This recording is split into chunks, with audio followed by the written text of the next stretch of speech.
A los 22 años, me encontraba sentado en el suelo de un apartamento tipo estudio que alquilaba por una suma modesta, simplemente porque era lo más económico que podía encontrar a menos de 40 minutos de mi lugar de trabajo, mientras comía un plato de arroz con frijoles negros que había preparado en una olla comprada en una tienda de artículos de segunda mano por una cantidad insignificante. Revisaba mi cuenta de inversión desde el teléfono por cuarta vez en la misma semana. La cifra que aparecía en la pantalla era de $61,412. Observé mi entorno con detenimiento. Los muebles habían sido adquiridos de segunda mano. El sofá tenía un desgarro en el cojín izquierdo que yo ocultaba con una manta económica, y el televisor era un modelo de 32 pulgadas que compré reacondicionado. Mi vehículo, un coche con más de 110,000 millas, descansaba afuera con una pequeña grieta en el parabrisas que llevaba meses ignorando.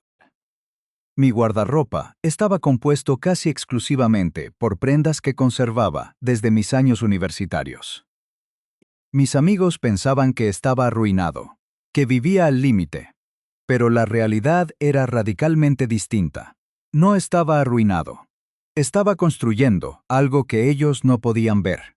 Algo que no existía en las redes sociales. Algo que residía en una cuenta que nadie conocía, creciendo a una velocidad que empezaba a curvarse hacia arriba en la gráfica del interés compuesto, ganando un impulso que sería imposible de detener en pocos años. Para cuando cumplí 24, esa cifra superó los $100,000. Debo ser completamente transparente antes de continuar. Nadie me entregó ese dinero, no heredé ninguna fortuna, no gané la lotería ni vendí una empresa tecnológica. Me gradué de la universidad con una deuda estudiantil considerable y un salario inicial apenas decente en un empleo conseguido a través de una feria de trabajo. Mis padres me ayudaron parcialmente con la matrícula, algo que valoro profundamente, pero nunca financiaron mi vida adulta.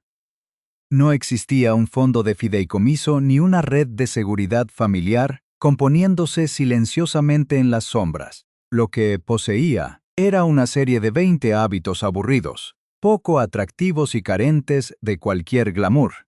Hábitos que la mayoría de mis coetáneos ignoraban o ridiculizaban abiertamente. Eran prácticas que desde el exterior parecían privación, como si estuviera pasando dificultades o fuera el amigo que no podía permitirse seguir el ritmo social. Pero la verdad es que sí podía permitirme seguir ese ritmo. Simplemente elegí no hacerlo. Y esa elección, repetida de 20 formas distintas cada día durante 2 años y medio, es la razón por la cual alcancé una cifra que la mayoría de los adultos jóvenes ni siquiera sueñan con tener en su saldo de jubilación. Alcancé esa meta antes de que muchos de mis conocidos terminaran de pagar su primera tarjeta de crédito. Este relato no debe tomarse como un consejo financiero profesional, sino como mi propia experiencia. Estos son los 20 hábitos. Cada uno de ellos es una acción que cualquier persona puede implementar esta misma semana, sin importar cuál sea su nivel actual de ingresos.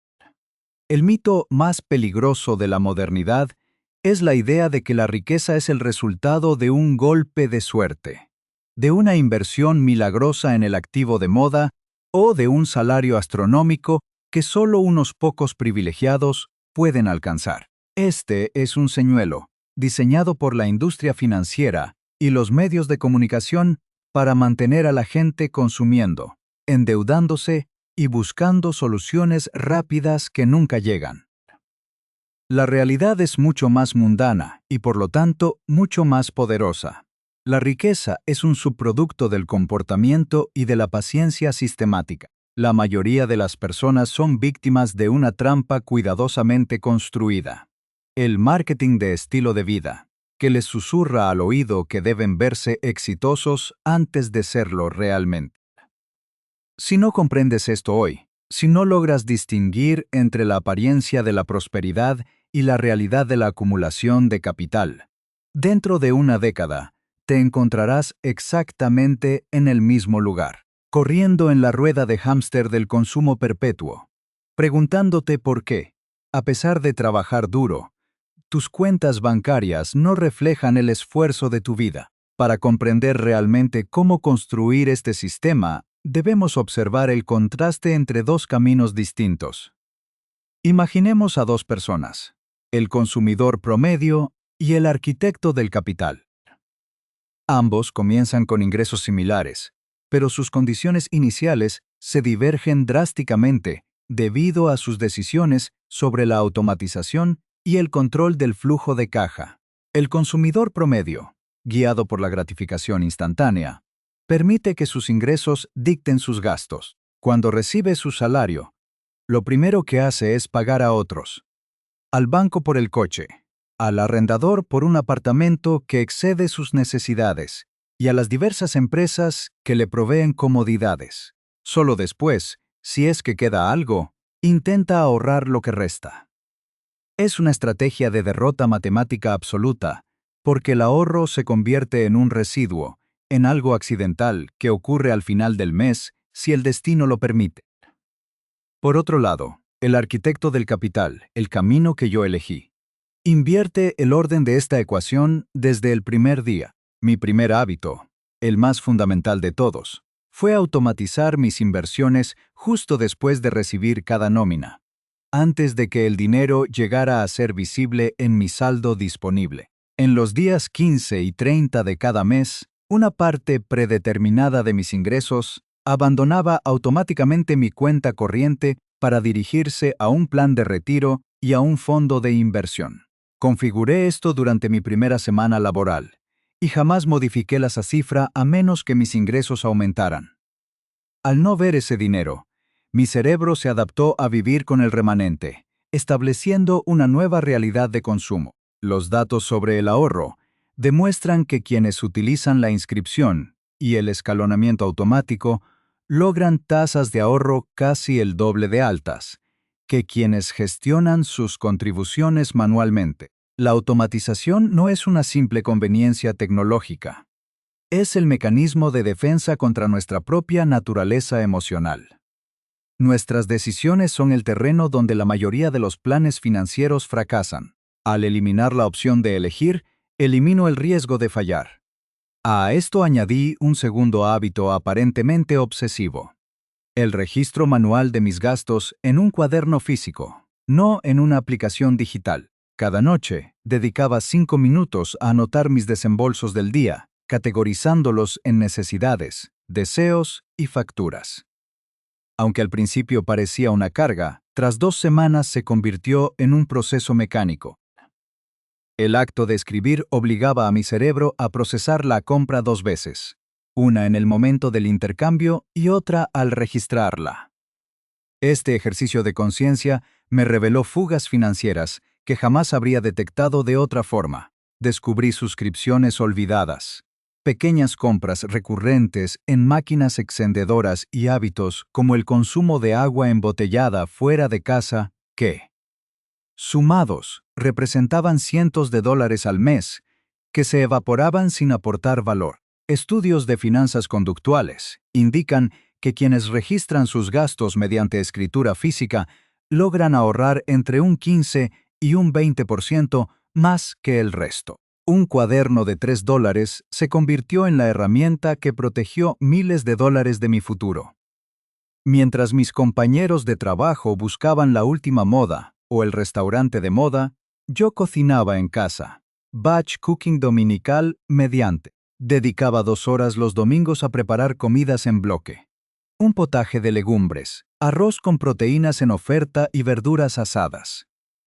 Estas preparaciones cubrían la gran mayoría de mis comidas semanales. Mientras el estadounidense promedio destina una parte significativa de su sueldo a entregas, a domicilio y restaurantes, mi factura de supermercado era casi la mitad que la de mis pares. Ese ahorro, de entre $250 y $300 mensuales, no era dinero perdido.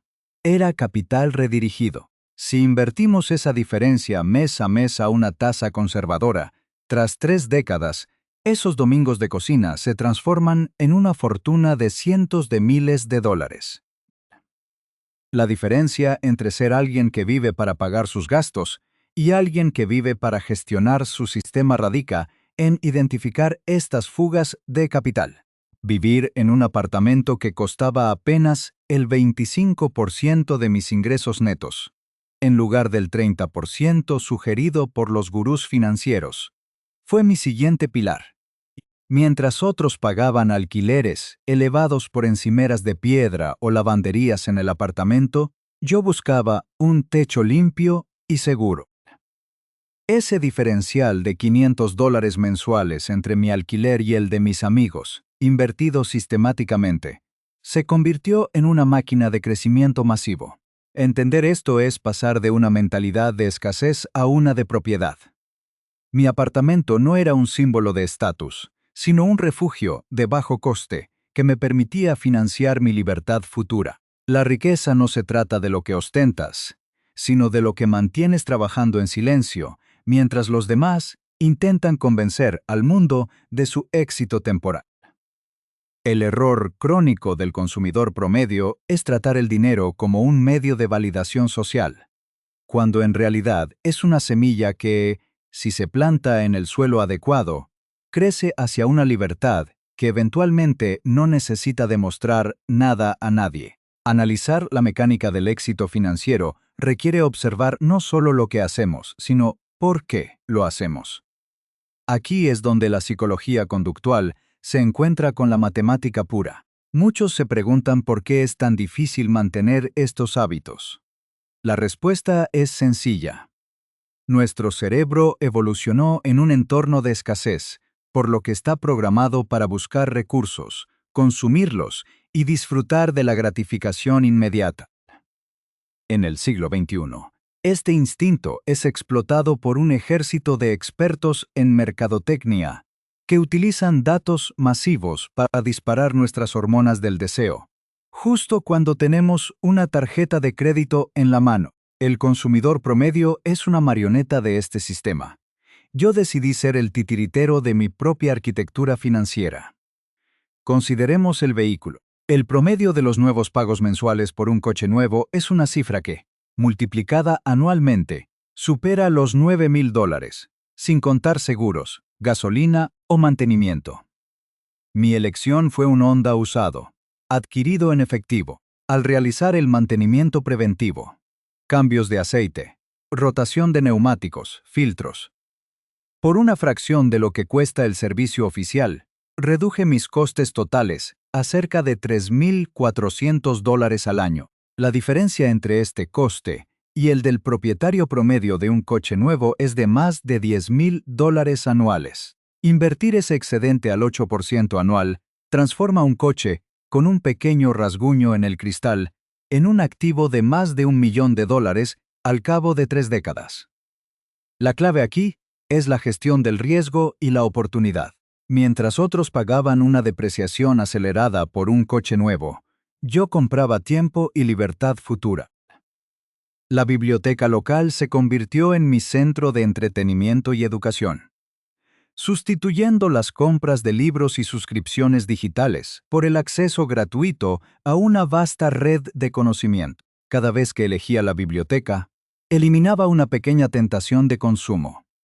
Aprendí que la verdadera posesión es una ilusión innecesaria. Lo que realmente importa es el acceso y la utilidad. De manera similar, mi ritual del café. Hacerlo en casa la mayoría de los días y reservar una taza de cafetería como premio semanal. No era una privación, sino una estrategia de diseño de vida. El ahorro acumulado, aunque parezca insignificante en un mes, es una suma considerable cuando se mira a través de la lente de la capitalización compuesta. No se trata de cuánto ahorras en una taza de café, sino de cuánto dejas de darle a la industria para que, en su lugar, se convierta en una participación en el mercado global. Esta transición de trabajar por dinero a gestionar el sistema requiere que cada euro tenga una misión clara. Apliqué una política de pago en efectivo para cualquier gasto discrecional. retirando un monto fijo cada 2 semanas. La investigación sobre el dolor del pago es contundente. El cerebro humano siente físicamente más rechazo cuando entrega billetes físicos que cuando desliza una tarjeta de plástico o hace clic en un botón de pago digital. Al utilizar sobres o montos en efectivo, creé una barrera natural. Cuando el dinero se terminaba, la fiesta acababa. No era una cuestión de fuerza de voluntad, sino de arquitectura del entorno. Comprar todo de segunda mano fue mi siguiente paso hacia la sostenibilidad financiera. Mientras mis compañeros decoraban sus hogares con muebles de alto coste que perderían el 80% de su valor al salir de la tienda, yo me hice con piezas duraderas de vecinos que se mudaban o de plataformas de venta entre particulares. Esa diferencia de miles de dólares no se quedó en un salón de diseño, sino que se inyectó directamente en mi fondo de inversión. La regla de las 24 horas fue mi escudo contra las compras impulsivas. Cualquier deseo por encima de $30 debía esperar un día entero antes de ser ejecutado.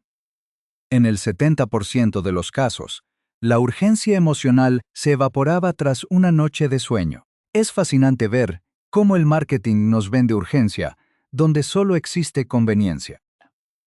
Al eliminar el acceso a aplicaciones de compra en mi teléfono y cancelar suscripciones a correos electrónicos promocionales, reduje mis disparadores de gasto en un 80%.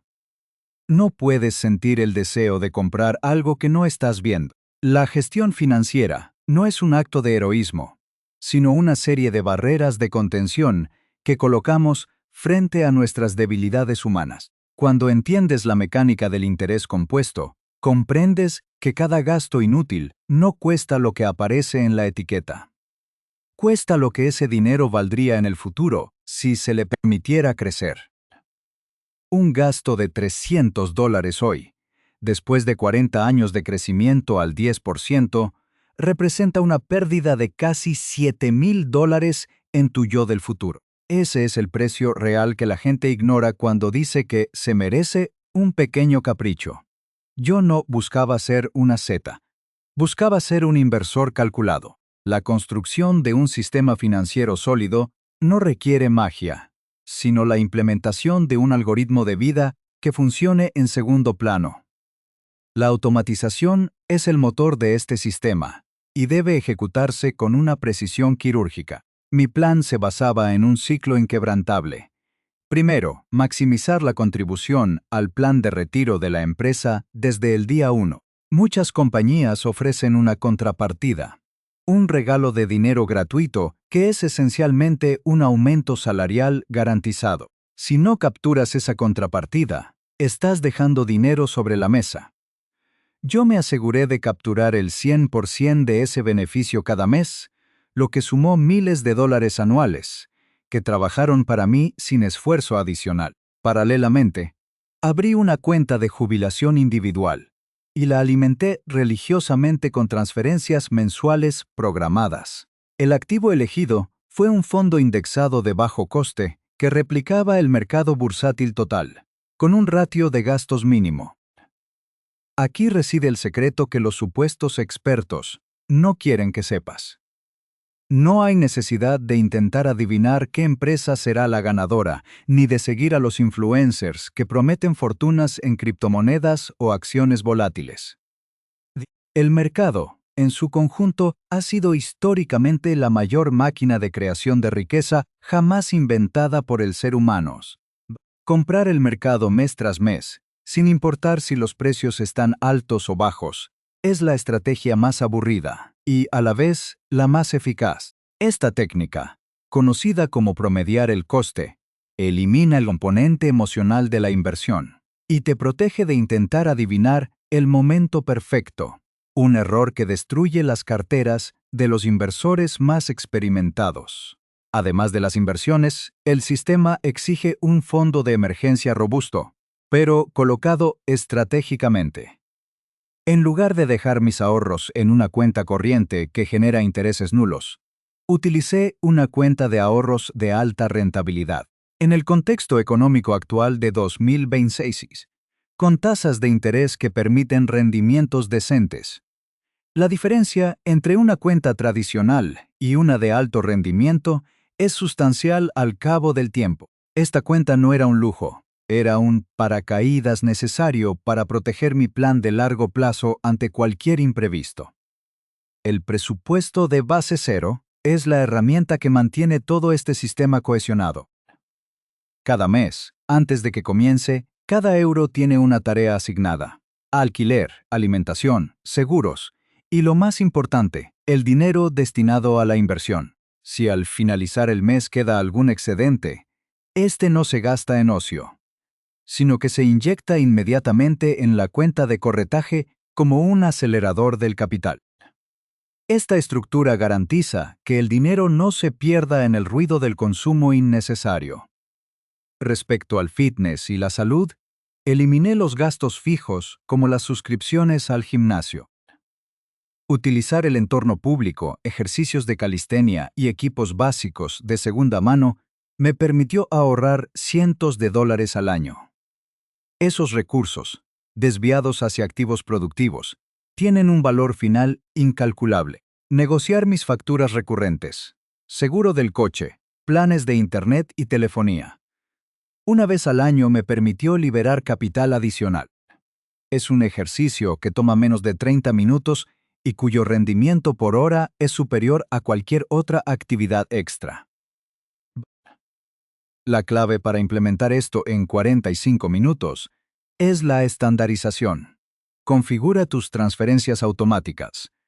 Abre tu cuenta de ahorros de alto rendimiento. Domicilia tus recibos de inversión y elimina el acceso directo a tus tarjetas de crédito en sitios de compra online. La fricción tecnológica es tu mejor aliada. Si cada vez que quieres comprar algo, tienes que hacer un esfuerzo consciente, como buscar tu tarjeta y rellenar datos, el cerebro se detendrá a reflexionar antes de gastar. La riqueza se construye no cuando estás buscando el gran golpe de suerte, sino cuando haces que el ahorro y la inversión sean tan fáciles y automáticos que el consumo se convierte en la única opción que requiere un esfuerzo consciente y deliberado. Tu sistema debe ser capaz de funcionar incluso cuando tú no estás presente, cuando estás trabajando, durmiendo o descansando. Gestionar el sistema significa que eres el director de tu propia orquesta financiera, donde cada instrumento, cada cuenta y cada transferencia tiene un papel fundamental en la sinfonía de tu libertad. Regresemos a la historia de mis amigos y a esa cena donde me sentí observado. Mientras ellos se preocupaban por el coste de la próxima ronda de bebidas, yo ya había sembrado los cimientos de una libertad que ellos, en su búsqueda constante de validación externa, nunca alcanzarían. El balance en mi cuenta, que en ese momento parecía insignificante para el observador casual, era el resultado de una estrategia que ya no requería de mi atención constante. La magia de este sistema no reside en que yo sea especial, sino en que el tiempo y la capitalización son fuerzas constantes que trabajan a favor de quien los respeta. Si observamos la trayectoria desde los 24 años hasta los 65, el capital que acumulé, ese 100.000 inicial, se transforma, mediante la simple persistencia de no tocarlo y permitirle crecer al 10%. En una cifra cercana a los $3,5 millones. Pero el juego no termina allí. Al seguir contribuyendo mensualmente, el efecto se multiplica, llevando la cartera final a un rango que supera los 7 millones. Esta es la diferencia entre el hombre que trabaja por el dinero y el hombre que hace que el dinero trabaje para él. La mayoría de los estadounidenses llegan a sus 60 años con poco más de $500,000 en ahorros, habiendo entregado su vida laboral al intercambio por un sueldo que nunca se convirtió en un sistema propio. Yo logré en 2 años y medio lo que la mayoría no logra en 4 décadas, no por un salario mayor, sino por un comportamiento diferente. Este video nunca fue sobre el dinero en sí. El dinero es solo una unidad de medida. un contador de energía que has transferido de tu tiempo a un activo. Este video es sobre la libertad, sobre la posibilidad de elegir, sobre la seguridad, saber que ninguna crisis inesperada podrá descarrilar tu existencia porque has construido muros de contención que la mayoría ni siquiera sabe que existen. La verdadera riqueza es la tranquilidad que viene al saber que el futuro no es una amenaza, sino un resultado matemático predecible. Entender esto transforma tu relación con el consumo, el coche nuevo, la ropa de marca, el apartamento de lujo. Todas estas son trampas que roban tu libertad futura a cambio de una satisfacción efímera que dura menos de lo que tarda en procesarse el pago. La llamada a la acción hoy no es para que me regales un clic por vanidad. Suscríbete a este canal porque has decidido que tu futuro financiero no será un accidente, sino una construcción deliberada. Cada video que compartimos aquí es una lección sobre cómo gestionar tu capital, cómo identificar las fugas invisibles y cómo fortalecer el sistema que te liberará. Si has llegado hasta aquí, es porque ya no eres parte de la mayoría que ignora el funcionamiento de la rueda. Has visto el mapa, conoces las trampas y posees la estrategia. Ahora, la responsabilidad de ejecutar ese plan recae exclusivamente en ti. La pregunta que debes hacerte al cerrar este video no es si puedes permitirte este estilo de vida, sino si puedes permitirte el coste de seguir ignorando cómo funciona el capital. La riqueza invisible no necesita aplausos de extraños en redes sociales. Se nutre del silencio, de la disciplina, de los cuadernos de $3 y de las inversiones automáticas que, con el tiempo, se convierten en la respuesta a todas tus preguntas sobre el éxito. El camino está trazado. No esperes a que las condiciones sean perfectas, porque nunca lo serán. Empieza con lo que tienes, sistematiza tu comportamiento y observa cómo la curva de tu riqueza comienza a doblarse hacia arriba, ganando un impulso que será, al final, absolutamente imparable.